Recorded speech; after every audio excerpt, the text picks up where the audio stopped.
নমস্কার বন্ধুরা, আমি প্রিয়াঙ্কা কিচেনে আপনাদের স্বাগত।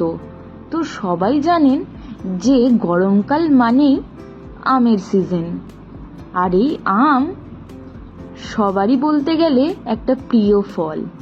তো এই আম সারা সিজনে তো পাওয়া যায় না।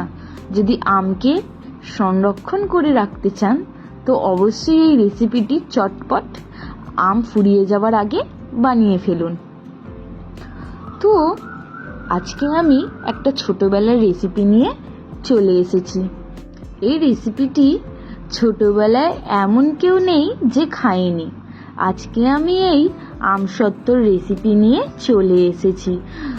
ছোটবেলা টিফিনে বা ছুটির সময় এই আমসত্ত্ব কেনার জন্য আমরা দাঁড়িয়ে থাকতাম। তো চলে আসো, রেসিপিটি শুরু করা যাক বন্ধুরা। একদম দেখো, গোটা গোটা বড় বড় আর ততটাই টক টক আম নিয়ে নিয়েছি। আমগুলো কতটা সুন্দর লাগছে আর দেখো কতটা ফ্রেশ। এখন তো জানুন যে ঝড়ের সিজন, তো ঝড়ে আমাদের গাছ থেকে এত আম পড়েছে। তো চলো, সব আমগুলোকে আমাদেরকে প্রথমে ভালো করে ধুয়ে নিতে হবে, নাহলে যে আমে আটা থাকে সেইগুলো যদি পেটে চলে যায় তাহলে কিন্তু শরীর খারাপ করবে। তো ভালো করে ধুয়ে আমি কিন্তু সবকটা আমকে প্রেসারে সিটি মেরে নেবো। এখানে আমি 4-5টা সিটি মেরে নিয়েছিলাম। যতক্ষণ প্রেসারে সিটি হচ্ছে আমরা অন্যদিকে কিন্তু গুঁড়ো মশলা বা গোটা মশলাকে গুঁড়িয়ে নেবো। তো গোড়ানোর আগে তোমাদেরকে একটু শুকনো কড়ায় নেড়ে নিতে হবে। আমি এখানে 3টে শুকনো লঙ্কা, অল্প 5 ফোড়ন আর একটু গোটা জিরে ব্যবহার করেছি। মশলাগুলোকে কিন্তু ভালো করে রোস্ট করে নিতে হবে। তারপরে আপনারা চাইলে মিক্সিতেও পেস্ট করে নিতে পারেন বা বেলুন চাকি দিয়ে একটুখানি ম্যাশ করে বা বেলে নিতে পারেন।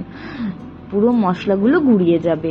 আর দেখো, তোমরা পুরোটাই এটা সম্পূর্ণ তোমাদের ইচ্ছা। চিনিটা আপনারা একটু মিষ্টি মিষ্টি খেতে চাইলে চিনিটা বেশি দেবেন, আর আপনারা যদি এটা টক টক খেতে চান তাহলে মিষ্টিটা কম দেবেন। আমি কিন্তু এখানে হাফ কাপের মতো চিনি ব্যবহার করেছি। আমি এখানে খুব একটা চিনি দিইনি। আমি এই আমসত্ত্বটা ঠিক টক টক করার চেষ্টা করেছি। দেখো, চিনিটাকে একদম গলিয়ে ক্যারামেলের মতো করে নেবে। এই যে এমনি ডেলা ডেলাগুলো হবে, কিন্তু আপনারা ভয় পাবেন না। ভালো করে নেড়ে গেলেই কিন্তু একদম ভালো করে চিনিটা মেল্ট হয়ে যাবে। এই প্রসেসটা হলো একদম কিন্তু স্লো কুক করবে, যাতে চিনিটা না জ্বলে যায়। চিনিটা জ্বলে গেলে কিন্তু একটা পোড়া পোড়া ভাব আসবে বা তেতো হয়ে যাবে। দেখো, আমাদের এখানে একদম চিনিটা গলে গেছে। তারপরে কিন্তু আমাদের প্রেসারে সিটি দিয়ে যে আমটা রেখেছিলাম ভালো করে একদম ম্যাশ করে এই মিক্সচারটার মধ্যে দিয়ে দেবো। কড়াই দিয়ে কিন্তু আঁচটা লোই রাখবে। দেখো, চিনিগুলো যে ডেলা ডেলা হয়ে যাচ্ছে, একদম ভয় পাবেন না, সব কিন্তু একেবারে গলে যাবে লাস্টে।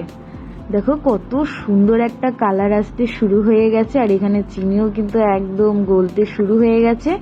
কতটা সুন্দর সেই ছোটবেলার মতো কালো কালো একটা লাল লাল কালারটা চলে আসছে। তো আমাকে অবশ্যই কিন্তু কমেন্টে জানাবে কারা কারা ছোটবেলায় এই আমসত্ত্ব খেয়েছো। আমাদের সকলেরই একটা প্রিয় খাবার। এখানেই তোমরা স্টপ করতে পারো, বা তোমাদের যদি ইচ্ছা হয় তাহলে তোমরা যে গুঁড়ো মশলাটা করে রেখেছিলাম প্রথমে তোমরা ওই গুঁড়ো মশলাটা দিতে পারো। আর এখানে আমি একটু বিট নুন ব্যবহার করেছি, আর একটু চাট মশলা বা জলজিরা দিতে পারো জাস্ট টেস্টের জন্য। তোমরা চাইলে কিন্তু স্কিপও করতে পারো, এটা নর্মালও রাখতে পারো। দেখো কত সুন্দর লাগছে, একটা দিলে কিন্তু দেখতে ভালো লাগে। আর কত সুন্দর একটা কালার চলে এসেছে। আমি এখানে 5-10 মিনিটের মতো এই মিক্সারটাকে ফুটিয়েছিলাম। ফুটিয়ে কিন্তু একদম আমাদের এটা রেডি হয়ে গেছে। ব্যাস, এবার কিন্তু রোদে দেবার পালা। আমার কিন্তু একদিনের রোদেই এটা একদম হয়ে গেছিল। আর একটা জিনিস, আপনাদেরকে কিন্তু স্টিলের থালায় একটুখানি তেল মাখিয়ে নিতে হবে, নাহলে কিন্তু মিক্সচারটা একদম আটকে যাবে। দেখো, আমাদের এখানে মিক্সচারটা নিয়ে নিয়েছি। এখানে কিন্তু গরম গরম মিক্সচারটাই একদম থালার মধ্যে ঢেলে দেবে। ঠান্ডা হয়ে গেলে কিন্তু পুরোটা আটকে যাবে আর আমাদেরই অসুবিধা হবে। দিয়ে একদম ড্যাক ড্যাক করে নেবে। দেখো কত সুন্দর দেখতে হয়েছে। ব্যাস এবার কিন্তু রোদে সারাদিন রেখে দিলেই একদম রেডি।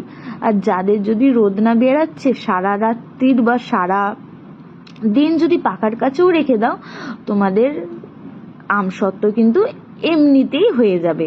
আর দেখো এটা একদম শুকিয়ে রেডি, আমার হাতে বা আঙুলে কোথাও লেগে যাচ্ছে না। তো এখানে আমাদের আমসত্ত্ব একদম রেডি। তো বন্ধুরা অবশ্যই কিন্তু জানাবেন আমার এই রেসিপিটি আপনাদের কেমন লেগেছে। ভালো লাগলে বন্ধুরা অবশ্যই চ্যানেলটা সাবস্ক্রাইব করে পাশে থাকবেন।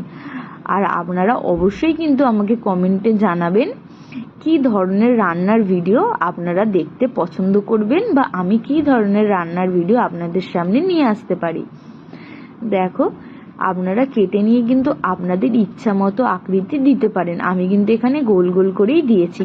আর দেখতে কিন্তু কতটা সুন্দর আর লোভনীয় হয়েছে বন্ধুরা। তো অবশ্যই কিন্তু সবাইকে বলবো ঘরে একবার ট্রাই করে দেখুন। আম তো সারা বছর আর সংরক্ষণ করা যায় না, বাট এইভাবে করে রাখলে আপনারা অনায়াসে 6 মাস খেতে পারবেন। Bye bye.